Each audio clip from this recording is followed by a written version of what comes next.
The date is January 13th, 2026. The air inside the United States Capitol does not smell like history anymore. It smells of antiseptic and old fear. The vast chamber of the House of Representatives, usually a cavern of cacophony, is now swallowed by a silence so profound it feels heavy, physical, like a damp wool blanket draped over the shoulders of the Republic. It is the silence of a graveyard before the ghosts decide to speak. Representative Al Green stands in the well of the House. He is a solitary figure against the backdrop of empty leather chairs and the cold, unblinking gaze of the CSBN cameras. He looks smaller than he did a few years ago, the weight of the last 2 years etched into the deep lines around his mouth, but his spine is stiff, rigid, reinforced by a desperate kind of courage that only comes when a man realizes he has nothing left to lose but his soul. He adjusts his tie. The fabric feels like a noose, a grim reminder of the history of his people in this country, and a premonition of the political lynching he knows is coming. He grips the edges of the podium. The wood is cool under his palms.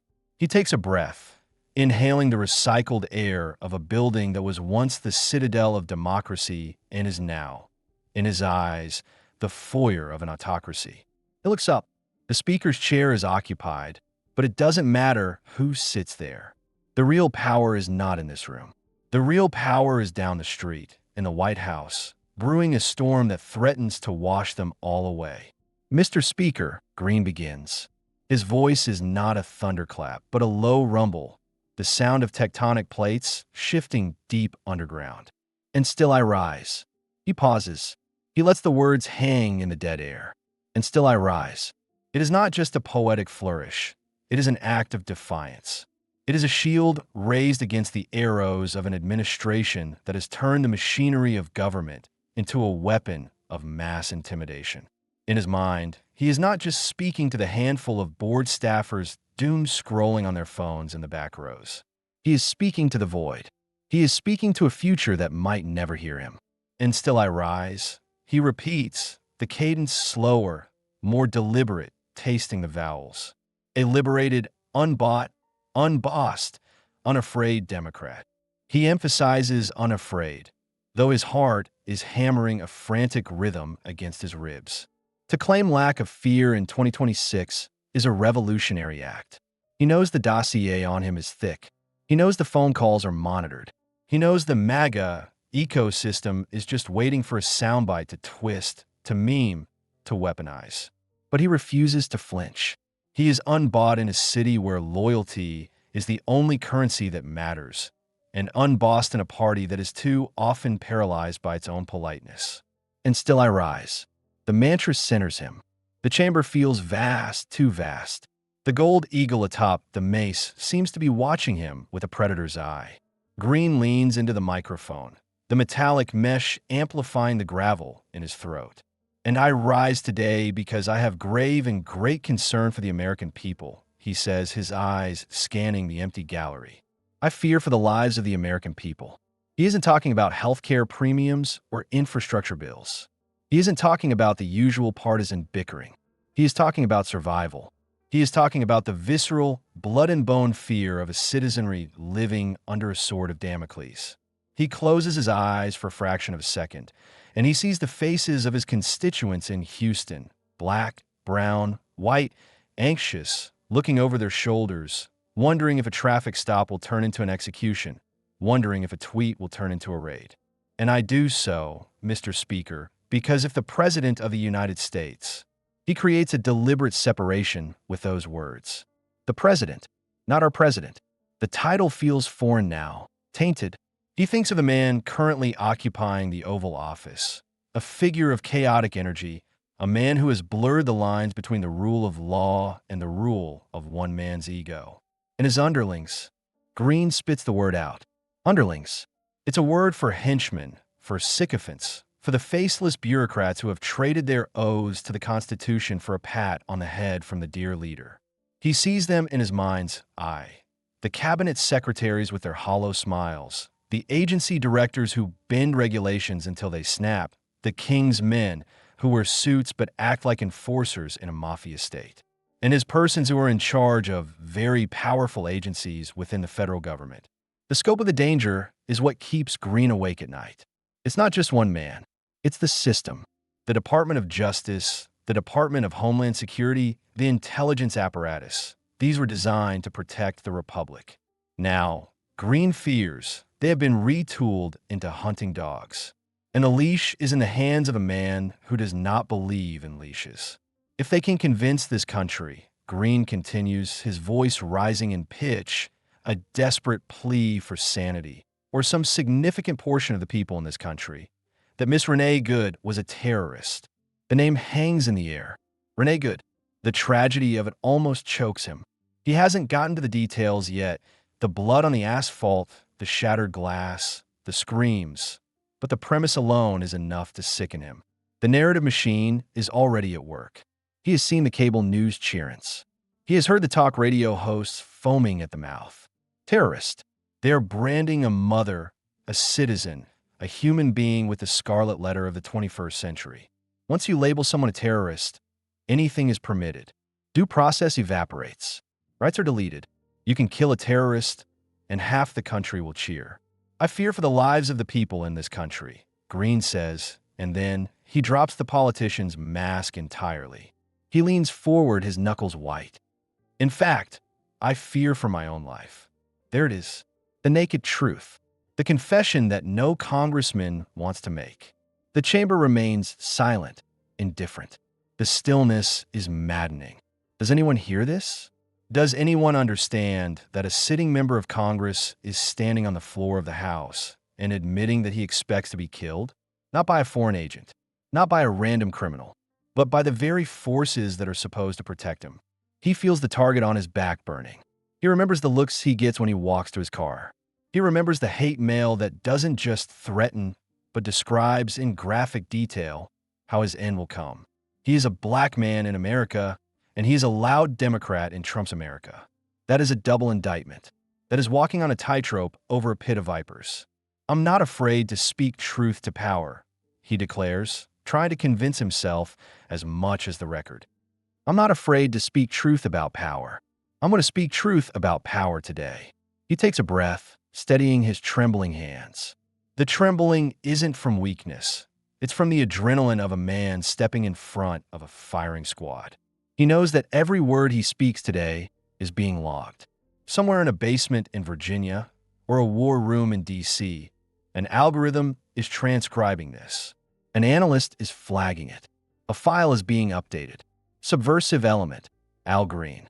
But I can tell you that I fear for our lives, he insists, his voice cracking with the emotional weight of his burden.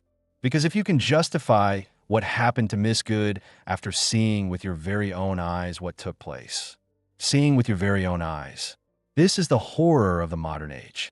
The evidence is there. The video exists. The world watched the execution in high definition. And yet, the gaslighting is so powerful, so all-encompassing, that truth is being rewritten in real time. The king's men are telling the people, don't believe your eyes. Believe what we tell you. She was a threat. She was a monster. We are the heroes.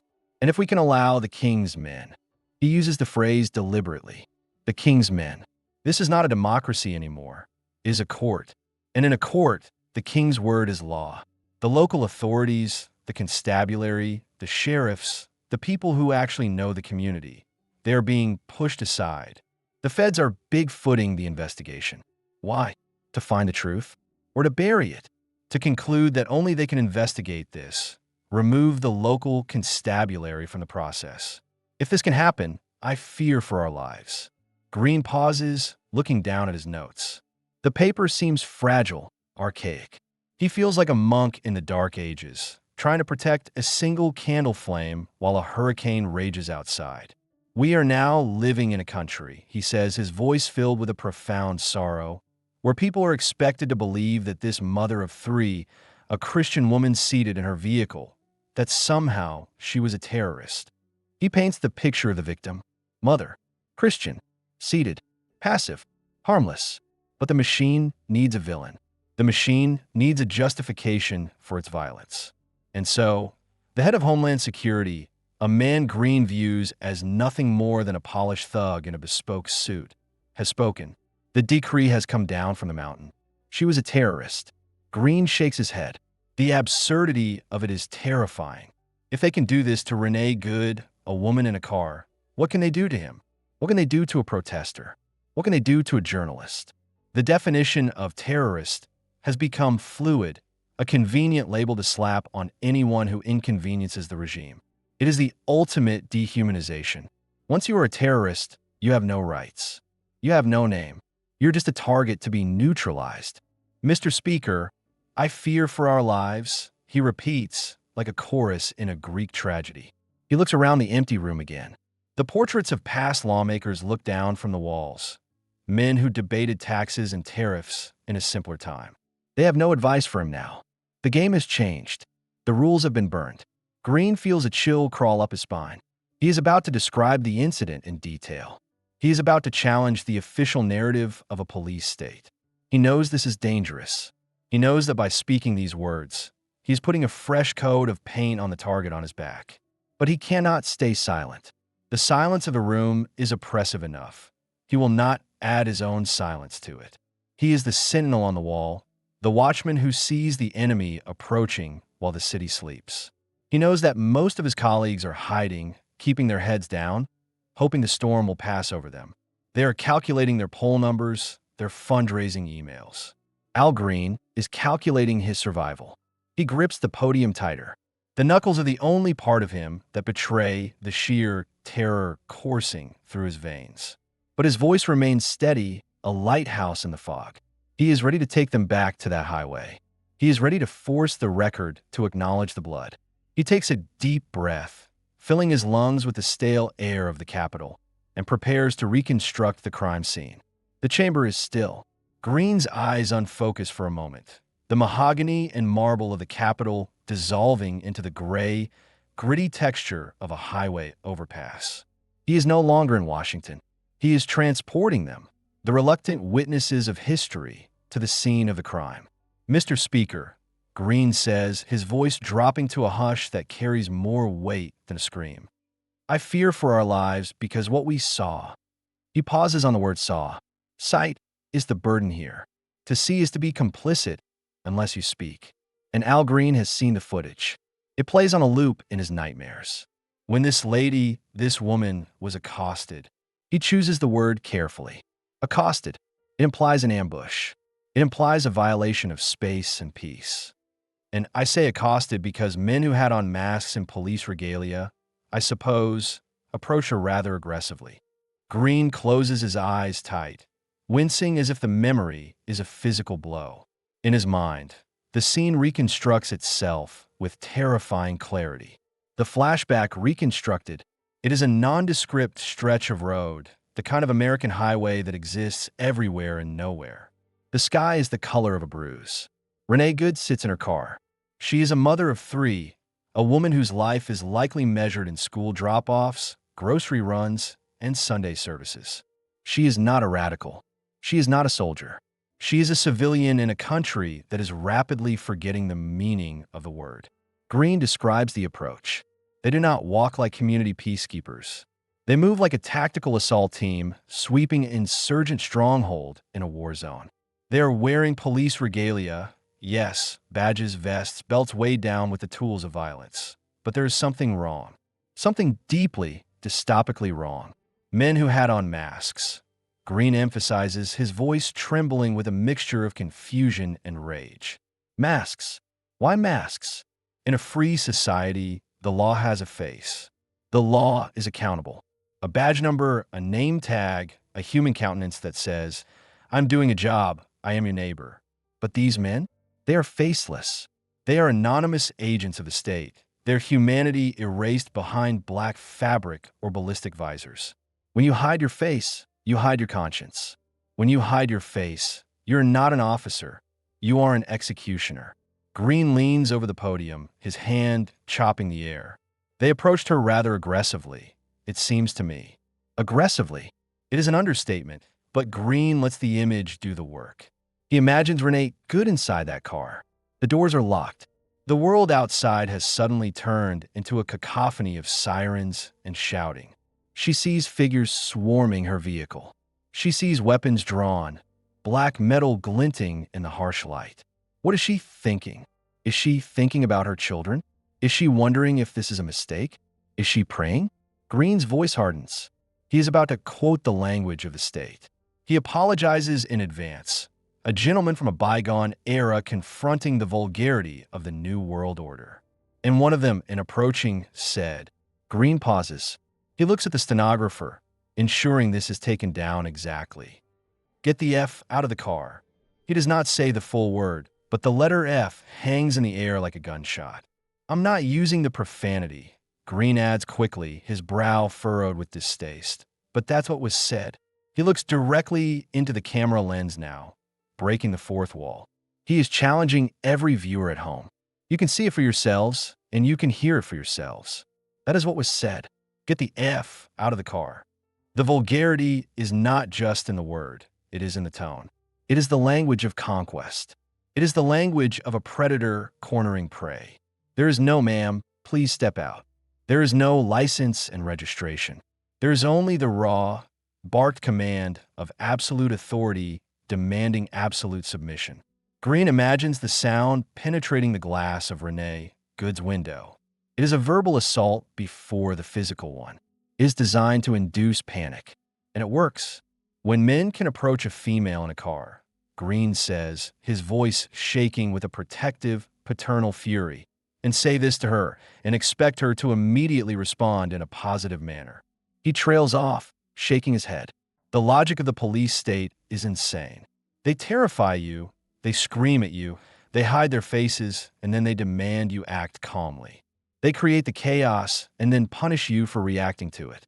And if she does not, and attempts to drive away, if they can take her life, Green's voice breaks. He swallows hard. Here is the crux of the horror. Disobedience is now a capital offense. Confusion is a death sentence. I fear for our lives. He steps back from the mic for a split second, composing himself. He needs to describe the kill. He needs the Congress to see the blood. Do not assume, he booms, his voice suddenly loud, echoing off the high ceiling, startling a sleeping staffer in the back, that it can only happen to her. He points a finger at the empty seats, at the ghosts of the Republic. You're next. I'm next. We're all Renee Good. They aggressively approached her. Cars were going around her in various ways. The banality of evil. Traffic was flowing. Life was going on. People were driving to work, listening to music, oblivious that a woman was about to be slaughtered a few feet away. But when she made her move to extricate herself, Green uses the word extricate. Implies a trap. She wasn't fleeing justice. She was fleeing terror. She was an animal caught in a snare, chewing its own leg off to get away. She put the car in gear. She tried to move. She tried to escape the masked men screaming obscenities at her window. To move along, to move her car, officers started to shoot. Not one shot, not a warning shot, a barrage, a firing squad. Green's hands gripped the podium so hard his knuckles ache. He can hear the pops. Pop, pop, pop, dry, mechanical sounds that end a universe. She was shot, Green whispers. The finality of it crashes down on him. One officer shot through the side window as she was moving away. He visualizes the ballistics, the glass shattering into thousands of diamonds, the bullet tearing through the safety glass, traveling faster than sound, finding its mark. Renee Good, mother of 3, Christian woman, slumped over the steering wheel. The car rolling to a stop, the silence rushing back in, louder than the gunfire. Now, you don't have to know this lady, Green says, his voice thick with grief. I don't know her. I don't know who she was other than what I have seen and what I have read. He is not claiming friendship. He is claiming shared humanity. He is claiming that her life had value simply because she existed. But the truth is, Green leans forward, his eyes burning with a cold fire. Officers ought not be allowed to do what was done to this lady. It is a simple statement, yet in 2026, it feels radical. Officers should not kill scared women in cars. It should be the baseline of a civilized society. But the baseline has moved. The bar has been lowered into the mud. There should be an investigation that includes the local constabulary, Green argues, pivoting to the procedural cover-up. He gestures to the imaginary map of the crime scene. The local police, the constabulary, a word that evokes a sense of community and order, were pushed away. Why? If you truly want to be transparent, if you truly believe in liberty and justice for all, Green recites the pledge like an accusation. If you want the people in this country to believe that what occurred was the right thing, then you would want the local constabulary to be involved. But they don't want transparency. Green knows this. He feels the shadow of the federal government looming over the corpse of Renee Good. But no, he says, a bitter smile touching his lips. This administration is shutting out the local investigation. The administration, the White House, the palace, they have reached down from their high tower to snatch this case away. Why? Why does the President of the United States care about a traffic stop shooting? Unless it wasn't just a traffic stop. Unless it is a precedent. Unless it is a test run. They are including only the federal investigation. Green explains, dissecting the conspiracy in real time, which means by some thought processes that they have no desire to let this go to a trial. Green stops. He lets that sink in. No trial. In America, we have trials. Even monsters get trials. But Renee Good's killers? The masked men? They will never see the inside of a courtroom. Green knows it. He can smell the fix. There are people who believe that this administration has no desire to let this case go to a trial for edification purposes. Green says, using the diplomatic language to mask a horrific truth. I am one of them. He raises his hand, voting aye on the motion that the system is rigged. I don't believe that they want this case to go to a trial. I think that this is why they have decided that only the federal authorities will investigate. It is a closed loop. The feds kill. The feds investigate. The feds exonerate. It is the perfect circle of tyranny. Green pauses, wiping a bead of sweat from his forehead. The chamber feels colder now. He is stepping on a dangerous ground. He is about to connect the dots between a dead woman on a highway and the man sitting in the Oval Office. He is about to accuse the President of the United States of being an accessory to murder, morally, if not legally. I also believe, Green says, his voice lowering to a conspiratorial whisper, that if the case goes to a trial, and if there is a conviction, and it is a federal conviction, he looks up, staring straight at the CSBN camera, speaking directly to the man who he knows is watching on a giant screen somewhere in the West Wing. I believe this president will do for the person or persons convicted. Green stops. He doesn't finish the sentence immediately. He lets the anticipation build. He lets the history of the last few years flood the room. The pardons, the commutations, the embrace of violence. He sees the future. He sees the masked shooter standing before a judge, convicted by a jury of his peers. And then he sees the piece of paper, signed with a Sharpie, that wipes it all away. The get-out-of-jail-free card for the King's men. Green shudders. The highway scene fades from his mind, replaced by the sterile, terrifying reality of a government that has legalized murder for its own enforcers. Renee Good is dead, and Al Green knows, with a sickening certainty, that no one will pay for it. Not in this America. The chamber seems to darken, shadows lengthening across the carpet, as if the sun itself is retreating from the implications of Green's words. He has laid out the murder. He has laid out the cover-up. Now he must lay out the endgame. I believe he will do for them. Green says, his voice dropping an octave, vibrating with a grim certainty. What he did for the people who assaulted the citadel of democracy on January 6th. The date hangs in the air like smoke. January 6th. For Al Green, and for the few remaining true believers in the chamber, that date is not just a mark on a calendar. It is a scar on the soul of the nation. He remembers the sound of the glass breaking. He remembers the smell of tear gas in the rotunda, the profane screams echoing in the halls where Lincoln once walked. He remembers the barricaded doors, the frantic text messages to loved ones, the visceral realization that the temple had been breached. And then, he remembers the betrayal. The betrayal did not end when the tear gas cleared. It began when the gavels fell. It began when the man who summoned the mob decided to absolve them. I believe he will pardon, Green declares, his voice cutting through the silence. And I believe he will do it without question, reservation, or hesitation. He visualizes the act. It is so simple. It does not require a trial. It does not require a jury.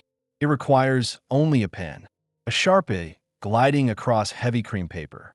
With a single stroke of ink, the president can erase a murder. With a single signature, he can turn a killer into a patriot. This is the nightmare that keeps Green awake. It is the weaponization of mercy. Just as he did it for those persons who assaulted this Capitol, Green reminds them, gesturing to the walls around him. And he did it immediately after being sworn in. The timing was the insult. The ink on the oath of office was barely dry before he used his power to free the insurrectionists. It was his first act as the restored king, to liberate his foot soldiers. It was a signal, a broadcast to every militia member, every angry loner, every masked officer on a highway. Do my bidding, and I will protect you. Violence in my name is not a crime. It is a service. Green leans onto the podium, the weight of this reality pressing down on his shoulders. He looks tired. Not physically tired, but metaphysically exhausted. He is fighting a ghost that has become flesh. Mr. Speaker, I fear for the lives of the American people, he says again. It is his refrain, his prayer, his warning. And again, I say that includes me. He pauses. The me is important. He is not setting himself apart from the people. He is placing himself among them. He knows that in the eyes of the new regime, a congressman is no more protected than a woman in a car. If they can hunt Renee Good, they can hunt Al Green. The title honorable is just a word. The pin on his lapel is just metal. It offers no shield against a bullet and certainly no shield against a pardon. I think we have a reckless, ruthless outlaw who has found his way into the presidency. Outlaw. Green, taste the word. It is an old word, a word from the frontier. But it fits. He is not calling the president a criminal in the ordinary sense. A criminal breaks the law while acknowledging its existence. A criminal hides. An outlaw operates outside the law entirely. An outlaw rejects the very premise of the law. An outlaw creates his own gravity. Green envisions the man in the White House. He sees him not as a statesman, but as a bandit king, sitting on a throne built of broken norms and shattered statutes. He is reckless because he does not care about the consequences. He is ruthless because he does not care about the casualties. And to further validate my thinking, Green says, reaching into his jacket pocket. The rustle of paper is loud in the quiet room. He pulls out a document. It is not a secret dossier. It is not a classified memo. It is something far more terrifying because it is public. It is the president's own words. I have here the words of the President of the United States of America, Donald John Trump. He says the full name. Donald John Trump. It sounds like the tolling of a bell. Here are his words. Green adjusts his glasses. He wants to get this exactly right. He wants the record to show that he did not invent this monster. The monster introduced himself. When asked if there were any limits on his international power, Green starts setting the scene. The interview, the soft lighting, the sycophantic question, and then the answer that should have stopped the world. I know what happened within the country was national. This deals with international power. Give me just a moment, please, of your time so that I might connect these dots. Green is stalling for a microsecond, building the tension. He needs the audience, the invisible audience watching from the future, to understand the link. The domestic violence, Renee Good, and the international violence, Venezuela, are not separate issues. They are two hands of the same beast. They spring from the same source, a mind that recognizes no boundaries. When asked if there were any limits on his international power, here's his response. Green looks up, his eyes locking with the lens. He channels the voice of the president. He doesn't do an impression, but he adopts the cadence, the chilling, narcissistic simplicity of the statement. It's my own morality, my own mind is the only thing that can stop me. Silence. Green lets the words hang there, suspended in the recycled air of the chamber. My own morality, my own mind. Some things bear repeating, Green whispers, stunned by the magnitude of the arrogance. My own morality, my own mind is the only thing that can stop me. He looks around the room as if searching for a lightning bolt to strike the dome. How can this be said in a constitutional republic? How can a man stand before the world and declare himself the sole arbiter of right and wrong? Mr. President, Green shouts, addressing the empty chair, addressing the ether. What about Congress? His voice echoes off the walls. Congress. The word feels small now. Once, it was a co-equal branch. Once, it was the voice of the people. Now, what about the Constitution? Green demands. He waves a copy of the founding document, but it feels flimsy in his hand, like a paper shield against a nuclear blast. What about the power to declare war? And where is that power vested? He is pleading with the ghosts of Madison and Hamilton. He is asking them to wake up. What about it, Mr. President? There is no answer. Only the hum of the ventilation system. Only the indifferent gaze of the portraits. Only your mind. Only your morality. Green shakes his head, a gesture of profound despair. He knows what resides in that mind. He has seen the darkness there. He has seen the pettiness, the vengeance, the lust for adulation. And he knows what constitutes that morality. It is a morality of transaction, a morality of might makes right. I won't go into the president's moral standards, Green says, a touch of acid in his tone. I'll leave that to you. He doesn't need to elaborate. The world knows. The history books are already filled with the scandals, the lies, the cruelties. If that is the only brake on the engine of American power, then the train has no brakes at all. So what the president is saying is this. Green holds up another document. This one is heavier. It is legislation. It is the last gasp of the legislative branch trying to assert its relevance. Joint Resolution SJR Res 90 over in the Senate. Here's a copy of it. He clings to this paper like a drowning man clinging to driftwood. It is a war powers resolution. It is the law attempting to restrain the outlaw. But Green knows, deep down, that paper cannot stop a man who believes he is the law. He looks at the document, then back at the camera. The tragedy of the moment crystallizes. He is fighting a psychological war with legal tools. He is bringing a subpoena to a gunfight. The outlaw president sits in the White House, armed with the military, the Justice Department, and the pardon power. And Al Green stands in the well of the House, armed only with a speech and a terrifying realization. The guardrails are gone. The checks and balances have been overdrawn. The only thing stopping the fire is the pyromaniac's own conscience. And the pyromaniac is holding a match. Green takes a deep breath. He has connected the dots. The pardon is the shield. The mind is the sword. And the victim is the republic itself. He must now expose the specific act of war that proves the president has gone rogue. He must talk about Venezuela. Al Green holds the document, SJ Res 90, with two hands, as if it were a holy relic rescued from a burning cathedral. The paper shakes slightly. It is not age that causes the tremor. It is rage. A cold, simmering rage that has replaced the blood in his veins. Permit me to read some excerpts, Green says, his voice dry as parchment. He looks down through his spectacles, transforming for a moment from the fire and brimstone preacher into the meticulous lawyer he once was. He needs the record to hear the law before he describes the crime. It reads, Joint resolution to direct the removal of the United States armed forces from hostilities within or against Venezuela that have not been authorized by Congress. Venezuela. The word summons a heat wave into the chilled chamber. Green can almost smell the jet fuel and the ozone of the Caribbean Sea. He closes his eyes and sees the Armada. He sees the nuclear-powered aircraft carrier cutting through the turquoise waters like a gray shark, a floating city of death dispatched not by the will of the people, but by the whim of a single man. Section 1 Findings. Green continues, his finger tracing the text. Congress makes the following findings. 1. Congress has the sole power to declare war under Article 1, Section 8, Clause 2 of the United States Constitution. He stops. He looks up. He takes off his glasses and holds them in the air. Mr. President, he bellows, his voice cracking against the stone walls. The Constitution still has some relevancy. The Constitution is not meaningless. It is a desperate cry. It is the cry of a man standing on the shore, screaming at the tide to stop coming in. But the tide of the imperial presidency is relentless. It does not hear him. It does not care about Article 1, Section 8. That text was written for men who feared tyrants.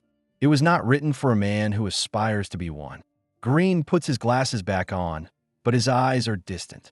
He is inside the mind of the emperor now. He is trying to understand the calculus of a man who looks at the supreme law of the land and sees only a suggestion, a guideline for lesser mortals. Congress has not yet declared war upon Venezuela. Green reads, his voice dropping to a whisper, nor enacted a specific statutory authorization for use of military force. But the bombs fell anyway. The troops landed anyway. Green leans over the podium, the shadows of the chamber stretching long and distorted across the floor. He imagines the president sitting in the Situation Room. He imagines the map of Venezuela glowing on the screens. He imagines the generals, men with chests full of medals, waiting for the order.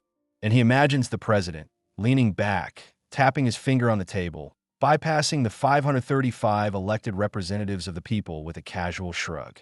My own morality, my own mind. So only his mind, Green says, tapping his own temple, his morality, that's the only thing that can stop him. The realization is terrifying in its simplicity. We are no longer a nation of laws. We are a nation of psychology. If the president feels like war today, there is war. If he feels like peace tomorrow, there is peace. The nuclear codes, the drone fleets, the special forces, they're all toys in a sandbox, and there's only one child playing. This resolution won't stop him, Green admits, the defeat heavy in his voice. He drops the paper onto the podium. It lands with a soft thud that sounds like a gavel hitting a coffin. Here's what he knows. Green steps out from behind the podium for a moment, exposing himself fully to the empty room. He walks a few paces to the left, then back. He is pacing like a lawyer, making a closing argument to a jury that has already gone home. He knows that if it passes the Senate, he knows that if it passes the House, he knows that he has a vote, the veto, the ultimate trump card, the checkmate. And he knows that if he votes no with his veto, he knows or believes that it will not be overridden. Green looks at the empty Republican side of the aisle, row upon row of vacant seats. He knows his colleagues. He knows the fear that grips them. They are not afraid of war. They are afraid of a primary challenge. They are afraid of a mean tweet. They are afraid of the base. If the president vetoes the resolution to stop the war, who among them will stand up to override him? Who among them will say, no, Mr. President, the Constitution matters more than your poll numbers? Silence. Absolute silence. Well, I still say this is the right thing to do, Green says, his voice fierce, cutting through his own cynicism. I say this because you cannot allow a president to do what he has done in terms of going to another country, bombing the country, and not put some check on him. He visualizes the carnage. He sees the smoke rising over Caracas. He sees the king's men on foreign soil doing the same thing they did to Renee Good on that highway, only with bigger guns and immunity granted by international chaos. At least you have to try, Green pleads. You can't just allow it to happen and decide we'll wait until we can override his veto. He is begging the Senate. He is begging the House. Do something, anything, even if it fails. Let the record show that someone objected. Let history know that not everyone was asleep at the wheel while the car drove off the cliff. Pass it, Green shouts, his voice echoing in the rafters. Let him know that there are some people who are watching. But the president knows they are watching, and he doesn't care. In fact, he revels in it. Green shifts his weight, preparing to deliver the next blow. The war in Venezuela isn't just about power. It's about the oldest motivation in American history. The president should have brought this to the attention of the Congress, Green says, his tone shifting from anger to disgust. He did not do so. He pauses, a bitter smile curling the corner of his mouth. He did, however, bring it to the attention of the oil companies. The oil companies. The room seems to grow darker. The shadow of corporate giants looms over the legislative floor. Exxon, Chevron, the titans of the black gold. Green imagines the secret meetings, not in the Capitol where the public can see, but in the private clubs on the golf courses. The president didn't ask Congress for permission to invade. He asked the shareholders. Have the oil companies replaced Congress in the United States of America? Green asks. It is a rhetorical question, but the answer chills him to the bone. Is what they think more important than what we think, given that the Constitution has given us the authority to declare war? He looks at the empty seats again. Maybe they aren't empty. Maybe they are filled with the invisible lobbyists, the bagmen, the quiet brokers who decide the fate of nations while the elected officials play act for the cameras. I know that this is a difficult topic for some people to embrace, Green says softly. But this is where we are. He spreads his arms wide, encompassing the grandeur and the uselessness of the building. Congress has become irrelevant in the minds of this president. In the mind of this president, it's not relevant. He says it. The dirty secret. Irrelevant. They are a debating society. A museum exhibit. They pass bills that die. They hold hearings that are ignored. They issue subpoenas that are laughed at. The real power has migrated. It has left the legislative branch and condensed into the singularity of the executive. Well, Mr. President, you're wrong, Green says, trying to summon the authority of the institution. Congress is relevant, but his voice lacks the thunder it had earlier. It sounds hopeful, almost naive. He is trying to convince himself as much as the president. He returns to the concept that haunts him, the justification. How does a man justify tearing up the Constitution? How does he sell it to the people? The president, in doing what he's done, is doing the following. Green analyzes, dissecting the propaganda. He's using the noble ends, not always noble, to justify ignoble means. The ends justify the means. The tyrant's creed. Noble ends to justify unconstitutional means. Green corrects himself. He thinks of the talking points. We are liberating Venezuela. We are fighting socialism. We are bringing democracy. Noble words. Beautiful words. Who could argue with freedom? I think some senators seem to agree with me on that, Green muses. Unconstitutional means to justify what are perceived to be noble ends. He leans forward, his face tight with intensity. This is the trap. This is how liberty dies. It doesn't die with a cackle. It dies with a promise of safety. It dies with a promise of fixing things. The president of Venezuela is a part of this, Green acknowledges. But it's not about him. He waves his hand dismissively. Maduro is a pawn. This isn't about Caracas. This is about Washington. It's about the Constitution, Green says, slamming his hand on the podium. Thud. It's about whether we will have a Constitution. The shout rips through the air. It is the climax of his argument. If the president can ignore the Constitution to start a war because he thinks it's a good idea, then the Constitution is dead. It is no longer a binding contract. It is a suggestion box. If we're going to allow what are perceived to be noble ends to justify unconstitutional means, Green warns, his voice trembling with prophecy, at some point the Constitution of the United States of America will become meaningless. Meaningless. Green sees the future. He sees a president who decides that suspending elections is a noble end to ensure national stability. He sees a president who decides that imprisoning journalists is a noble end to stop disinformation. He sees a president who decides that using the military against domestic protesters is a noble end to restore order. Once you accept the premise that the goal validates the violation, there's no bottom. The abyss opens up and it swallows everything. Noble perceived ends to justify unconstitutional means, Green repeats, chanting it like a curse he is trying to break. He looks at the camera one last time in this segment. His eyes are wet. He is mourning. He is mourning the idea of America, the idea that the law is king, not the man. Congress has become irrelevant. He whispers again to the silence. But he refuses to be irrelevant. He refuses to be a silent spectator at the funeral of democracy. He has one weapon left. It is a nuclear option of his own. It is the one word the president fears. Green straightens his back. He pushes the war powers resolution aside. He is done with the symptoms. He is ready to address the disease. He is ready to talk about the only currency that matters in a climate of fear, power, and how to take it back. The chamber feels smaller now. The vastness of the dome has contracted, pressing down on Al Green like the ceiling of an interrogation room. He has spoken of murder. He has spoken of war. Now he must speak of the silence, the terrified, enforced silence that keeps the machinery of the regime greased and running. Green paces away from the podium, his shoes clicking sharply on the floor. He looks toward the empty Republican side of the aisle again. He stares at the vacant seats as if he can see the ghosts of the men and women who used to sit there. The ones who whispered their doubts in the cloakroom but shouted their loyalty on Fox News. By the way, Green says, his voice dropping to a conspiratorial murmur, President also gone on to say that the five Republicans who voted for this to move forward, that they shouldn't hold public office again. The five. He doesn't name them. He doesn't have to. They're the walking dead. They're the cautionary tales. In the old days, a disagreement on policy meant a heated debate, maybe a primary challenge. Now, in the era of the outlaw president, dissent is heresy. To vote against the king's war is to sign your own political death warrant.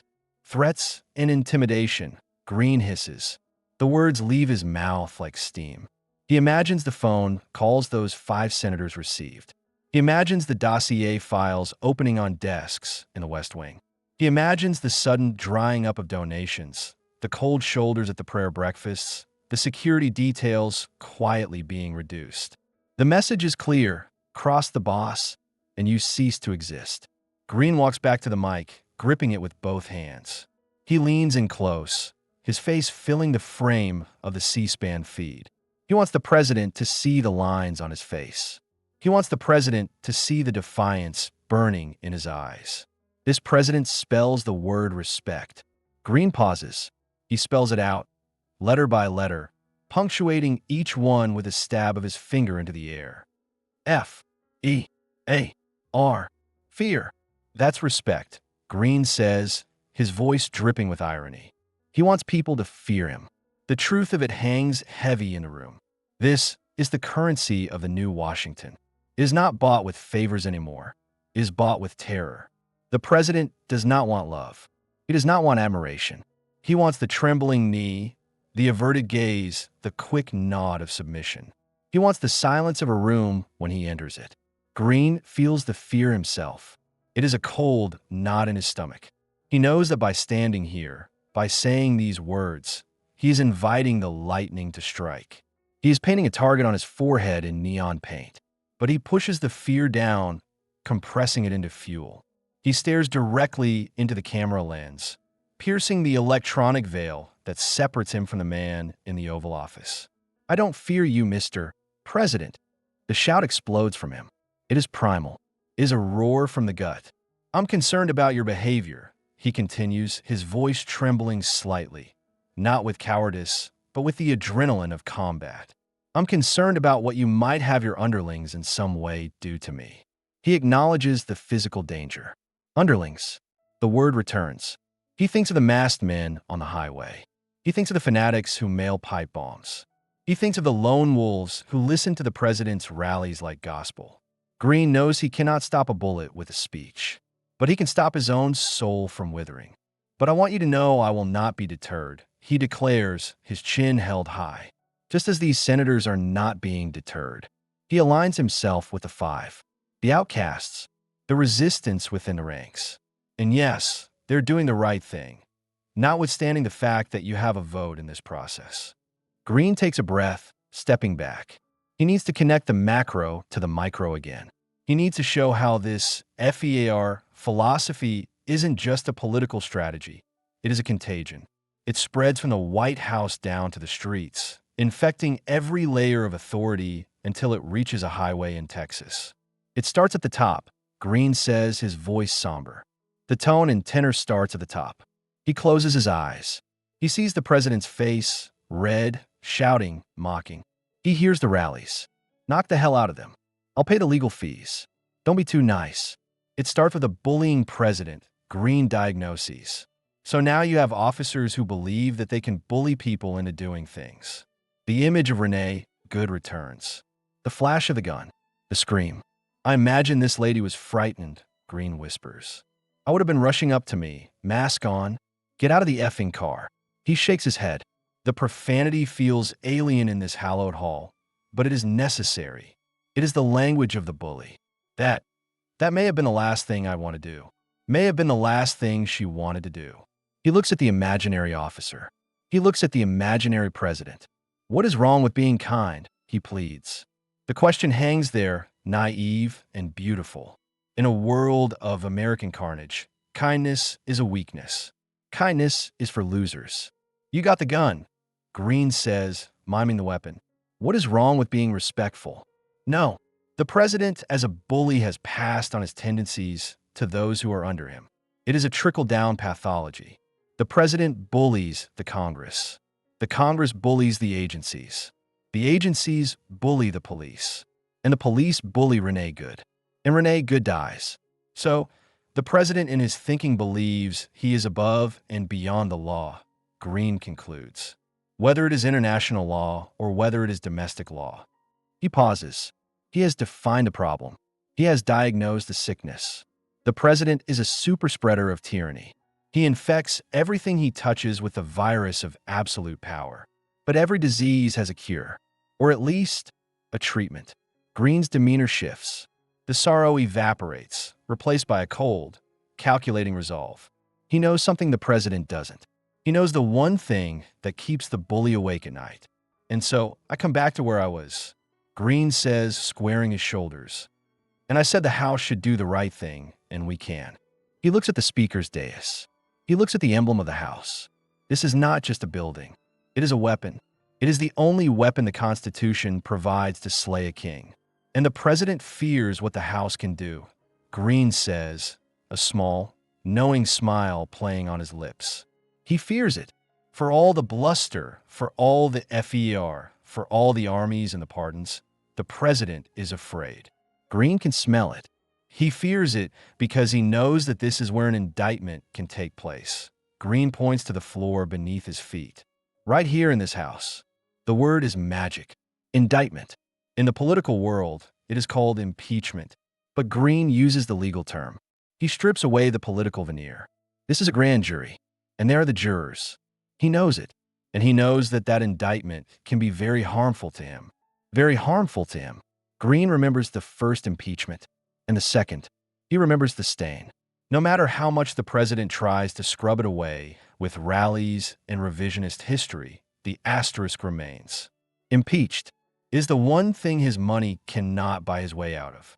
It is the one thing his mind cannot erase. So he's afraid of what the House can do. Green repeats, savoring the thought. He has as much as said it without using those explicit words. Green leans in, whispering a secret to the empty room. He said that they will find some reason to impeach me. Find some reason. Green laughs. It is a dry, mirthless laugh. Mr. President, it's easy to find the reasons because you've given them to us. He throws his hands up. The evidence is everywhere. It's on the highway with Renee Good. It's in the burning oil fields of Venezuela. It's in the shattered glass of the Capitol. You don't need a magnifying glass to find the crimes of this administration. You need a wide-angle lens. Venezuela is a reason. Green counts on his fingers. We don't have to look very far or very hard to find a reason.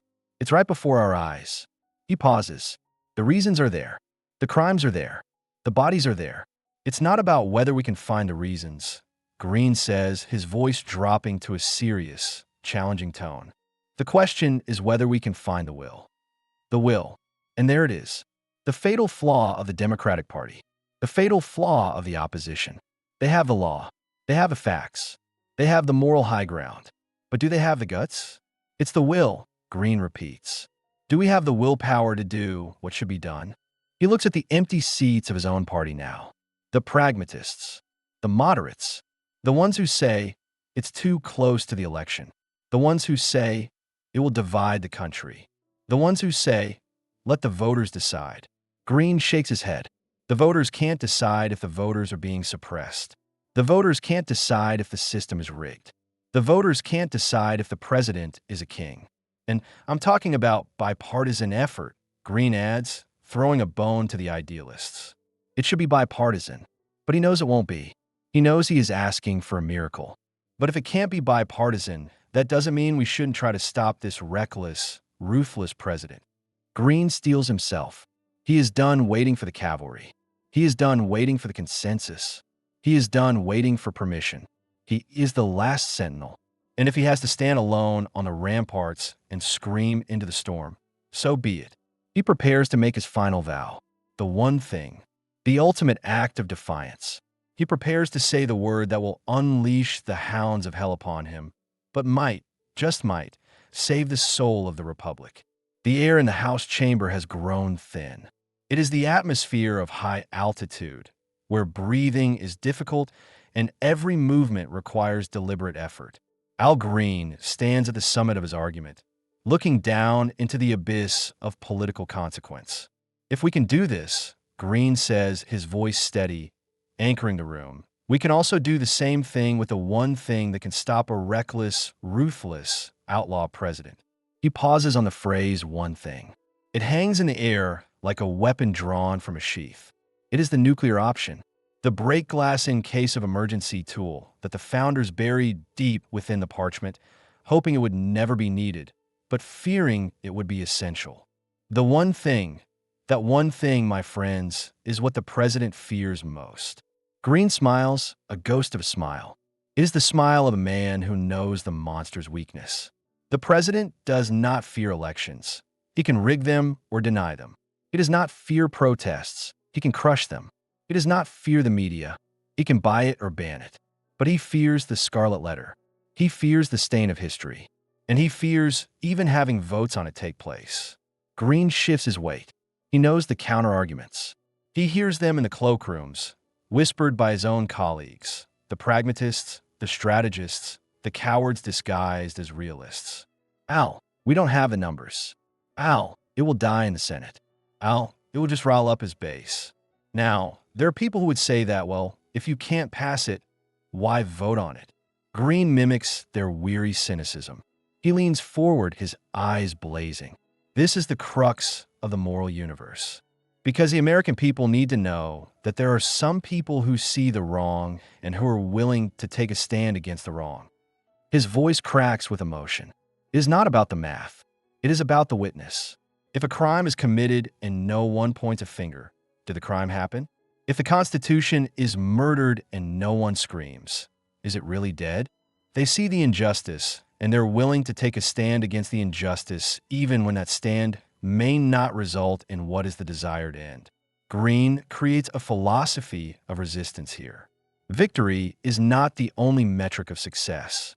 Sometimes survival, moral survival, is the victory. A noble end, a noble cause ought not be avoided simply because you can't bring it to fruition today. He thinks of the civil rights movement. He thinks of the long, bloody road his ancestors walked. They didn't march because they knew they would win that day. They marched because staying seated was a betrayal of their souls. Yes, this thing that we can do is almost sacred, Green whispers. Sacred. He treats the impeachment power not as a political bludgeon, but as a holy right. It is the exorcism of tyranny from the body politic. Yes. Is this something that we should do when we have the evidence? Well, friends, I guess the evidence is comparable to the evidence that we had on January 6th when we saw it before our very eyes. He brings it back to the visual. The eyes don't lie. Renee Good on the highway, the mob in the Capitol, the bombers in Venezuela. The evidence is a mountain, casting a long shadow over the land. After all, this is an indictment here. The trial will take place in the Senate. Green sighs. He knows the Senate. He knows the jurors there. He knows they are locked in a cage of their own making, terrified of the outlaw king. But that is their sin to bear, not his. His job is to draft the charges. His job is to ring the bell. He takes a step back from the podium. He looks small in the wide shot, a solitary figure in a dark suit against a background of gold and velvet. He looks lonely. Well, I can't speak for anybody else, Green says, his voice quiet, intimate. I don't speak for any of my colleagues who are in Congress. I don't speak for anybody without the Congress. He is severing the ties.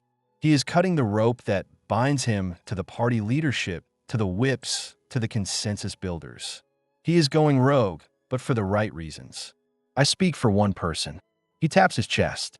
So do not now say that the Democrats are doing something. Just say Al Green. The name hangs there. Just Al Green. It is a declaration of independence. He is releasing his party from the burden of his conscience. He is saying, blame me, target me, come for me, leave him alone if you must, but I am standing here. Tell the truth, because on some issues I believe that it is better to stand alone than not stand at all. He straightens his spine. The fear he spoke of earlier, the fear for his life, is still there, but it has been transmuted into something harder, something like steel. So I'm going to take a stand. He picks up the papers on the podium. He shuffles them, aligning the edges. It is a mundane action, but in this context, it feels like a priest preparing the Eucharist. I'm going to agree with what the Senate has said. Congress has the power to declare war. You had no right under the Constitution to do what you did. He addresses the president directly again. You had no right, but you do have the right to do it if the standard is your mind and your morality. Green shakes his head. That is the standard of a madman, and he will not live in a madman's world without protest. So I'm going to do what the Senate has done as best as I can, but it'll just be me. It's not the Democratic Party. He looks at the empty seats of the squad, the blue dogs, the new Democrats. Where are they? Hiding, calculating, surviving. I believe that these are votes of conscience. Let your conscience be your guide, members. He is preaching to the empty room, hoping the ghosts will listen. Don't follow my lead, members. Don't do it because I'm doing it.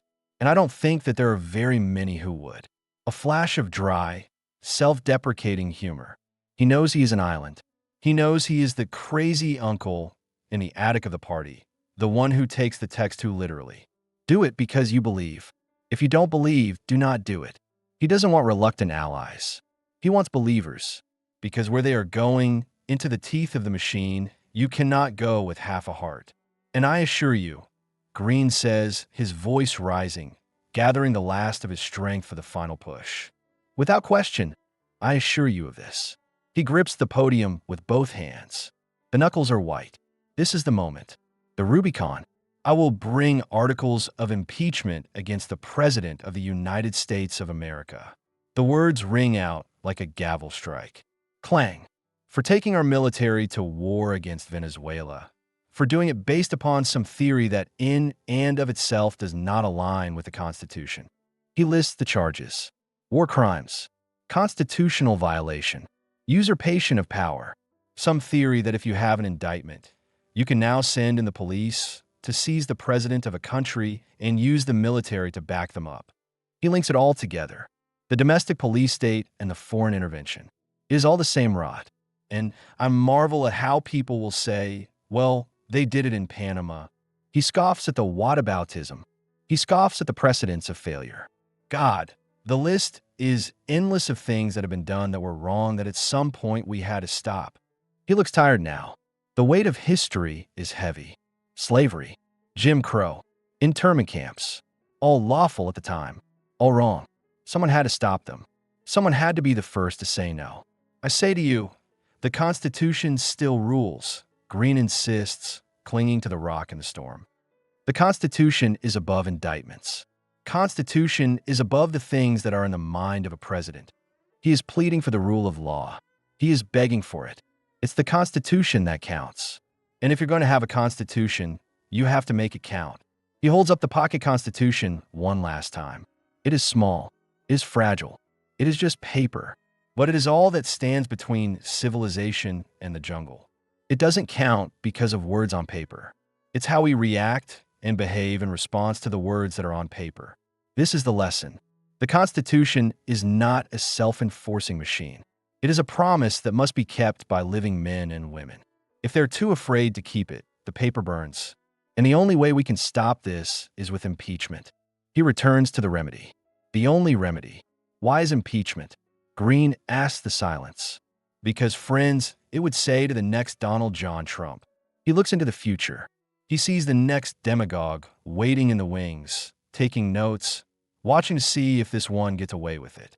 We will not tolerate unconstitutional means that are justified. He takes a deep breath. He is almost done. The adrenaline is fading, replaced by a cold clarity. He needs to be impeached. He needs to be convicted, and he needs to be removed from office. Impeached, convicted, and removed. The cadence is rhythmic, a drumbeat. However, if we can't do it now, that doesn't mean that the process can't start now. He is planting a seed. He knows it might not bloom in his lifetime. He knows the winter is coming, but he plants it anyway. Well, friends, this is where I stand. Green says, stepping back slightly, his body language relaxing. The burden has been delivered. I don't do these things to make friends. I do them because I care about my country. He touches the flag pin on his lapel. I do it because I believe when I salute the flag, liberty and justice for all. For all. Even for Renee Good. Even for the people of Venezuela. Even for the people who hate Al Green. And we are the people. We are the we, and we the people. He looks around the empty chamber one last time. The silence is profound, but it is no longer empty. It is filled with his words. It is filled with the record of his defiance. I promise you, friends, I promise you, I will not be deterred. He looks at the camera, a direct challenge to the dark forces gathering outside. There's no need to try to dissuade me. He is unmovable. He is the stone in the river. I must take this stand. I will take this stand. Green gathers his papers. The rustle is the only sound in the cavernous room. This president will face articles of impeachment for his declaration of war based upon his moral standards and his mind. He turns to leave. He does not look back at the speaker's chair. He does not look back at the empty seats. I will take a stand. I will bring the articles of impeachment. Al Green walks away from the podium. The camera follows him for a moment. A solitary man walking up the aisle into the shadows of the cloakroom, disappearing into the belly of the beast. Behind him, the podium stands empty. The microphone is live, capturing the hum of the room. The silence returns, but it is different now. It is the silence of a fuse burning,